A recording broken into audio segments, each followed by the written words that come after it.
আপনার কি জানা আছে 2024 সালে উড়িষ্যার উন্নয়নগত অগ্রগতিতে বিভিন্ন সেক্টরে উল্লেখযোগ্য উন্নতি দেখা যাচ্ছে। রাজ্যটি আর্থিক স্থিতিশীলতা বজায় রেখে রাজস্ব ঘাটতি থেকে রাজস্ব উদ্ধৃত অর্থনীতিতে পরিণত হয়েছে। তো এই ব্যাপারটা সম্পর্কে জানার জন্য বা কিভাবে উড়িষ্যার ডেভেলপমেন্ট হলো, কি কি বিষয়ে মেনলি ওরা স্টেপ আপ করলো, সেগুলো জানতে হলে ভিডিওটি লাইক করুন এবং চ্যানেলটি সাবস্ক্রাইব করুন। ভিডিওটি শেষ পর্যন্ত দেখতে থাকুন। প্রথমে আমরা জানব অর্থনৈতিক প্রবৃদ্ধি। সাম্প্রতিক বছরগুলিতে উড়িষ্যার অর্থনীতি বার্ষিক গড়ে 7% হারে বৃদ্ধি পেয়েছে। শিল্প খাতে বড় ধরনের বিনিয়োগের পাশাপাশি পরিষেবা খাতে 9.2% বৃদ্ধির পূর্বাভাস দেওয়া হয়েছে। কৃষিক্ষেত্রেও 3.5% বৃদ্ধির প্রত্যাশা করা হয়েছে। খাদ্যশস্য উৎপাদন 2022 থেকে 23 সালে 141.4 লক্ষ মেট্রিক টনে পৌঁছেছে। তাহলে এই হিসেবে অর্থনৈতিক প্রবৃদ্ধি কিন্তু খুবই ভালোভাবে বৃদ্ধি পেয়েছে। পরিকাঠামো উন্নয়ন, রাজ্যের রাস্তার দৈর্ঘ্য উল্লেখযোগ্যভাবে বেড়েছে এবং নতুন শহরে পরিকল্পনার জন্য বিনিয়োগ বাড়ানো হয়েছে। পর্যটন খাতকেও শক্তিশালী করার জন্য অবকাঠামোগত উন্নয়নের উপর জোর দেওয়া হচ্ছে।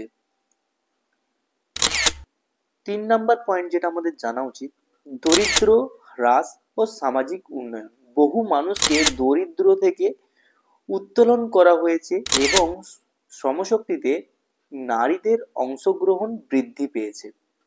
স্বাস্থ্য খাতে মেয়েদের ও শিশুদের জন্য পুষ্টি সরবরাহ এবং মাতৃমৃত্যুর হ্রাসে পর্যবেক্ষণ করে পদক্ষেপ নেওয়া হয়েছে।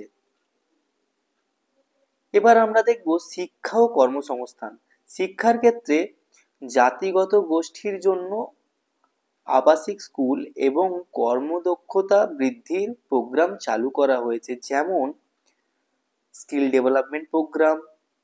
স্কিল ডেভেলপমেন্ট প্রোগ্রামের মাধ্যমে বিভিন্ন মানুষকে শিক্ষা এবং কর্ম দুটোই প্রদান করা যায়। যেমন এখানে 3 মাস বা 6 মাসের ছোট ছোট কোর্স করানো হয় এবং এগুলির মাধ্যমে পরবর্তীকালে তাদেরকে কর্মসংস্থানের যোগানও দেওয়া হয়, যেটার মাধ্যমে পিছিয়ে পড়া মানুষেরাও তাদের নিজেদের পায়ে দাঁড়িয়ে কিছু অর্থ উপার্জন করতে পারে।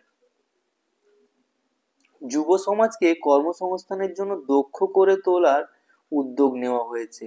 তো এই হিসেবে উড়িষ্যা সরকার কিন্তু খুব ভালোভাবে কাজ করেছেন। এখানে শিক্ষা কর্মসংস্থানের জায়গা দেওয়া হয়েছে, দরিদ্র হ্রাস ও সামাজিক উন্নয়ন করা হয়েছে, পরিকাঠামোগত উন্নতি করে উন্নয়ন ঘটানো হয়েছে, অর্থনৈতিক প্রবৃদ্ধিও ঘটানো হয়েছে। তো আমাদেরকে মানতেই হবে যে উড়িষ্যা সরকারের কাজ কিন্তু খুবই ভালো। এবার ভবিষ্যৎ পরিকল্পনা কি কি হয়েছে, 2036 সালের মধ্যে একটি অন্তর্ভুক্তিমূলক ও উন্নত উড়িষ্যা গড়ার জন্য বিভিন্ন পরিকল্পনা করা হয়েছে এবং এর মধ্যে রয়েছে নারীর ক্ষমতায়ন, জলবায়ু সহিষ্ণু শহরে পরিকল্পনা এবং প্রবীণ জনগোষ্ঠীর কল্যাণে বিভিন্ন ব্যবস্থা নেওয়া হবে।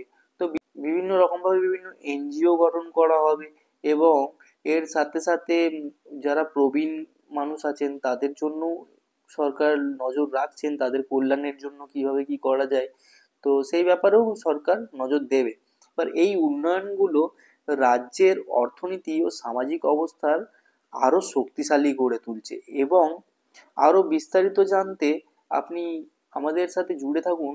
আমরা ভবিষ্যতে আরো কিছু নতুন নতুন আপডেট নিয়ে আসবো, যেমন উড়িষ্যার মেগা আপডেট বা মেগা প্রজেক্ট কি কি রয়েছে, সেসবে তারা কিভাবে পদক্ষেপ নিচ্ছে। তো এগুলো জানতে গেলে কিন্তু আমাদের সাথে জুড়ে থাকতে হবে। চলুন এখানেই এটা শেষ করি, বেশি বড় করব না।